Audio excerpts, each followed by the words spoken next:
കട്ടപ്പന സ്വദേശി ആർ മുരളീധരൻ രചിച്ച കുളിരോലും ഓർമ്മകൾ തൊട്ടുണർത്തുന്നിത എന്ന പുസ്തകത്തിന്റെ പ്രകാശനം നടന്നു. ജില്ലാ പഞ്ചായത്ത് അംഗവും എഴുത്തുകാരനുമായ GGK ഫിലിപ്പ് പുസ്തകത്തിന്റെ പ്രകാശന കർമ്മം നിർവഹിച്ചു. കട്ടപ്പന പ്രസ് ക്ലബ്ബ് ഹാളിൽ വെച്ചാണ് പുസ്തക പ്രകാശന ചടങ്ങ് സംഘടിപ്പിച്ചത്.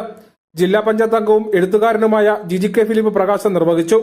ആഹ്ലാദത്തിന്റെ കിണറത്ര ജീവിതം എന്ന് പറയുന്നത് ഫ്രെഡറിക് നീഷയാണ്.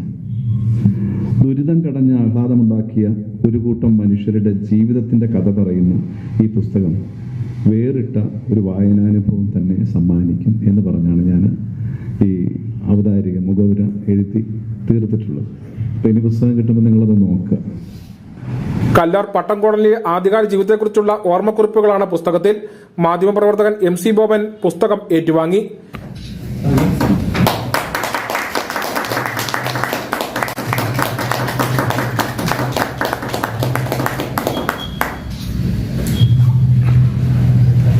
എഴുത്തുകാരായ കാഞ്ചിയാർ രാജൻ, KR രാമചന്ദ്രൻ, പുഷ്പമാം, കേരള സാഹിത്യ അക്കാദമി അംഗം മോബിൻ മോഹനൻ, സാംസ്കാരിക വകുപ്പ് ജില്ലാ coordinator S Suryalal, CR Murali, Nandan Menon, Babu Paulose എന്നിവർ സംസാരിച്ചു. News bureau Kattappana.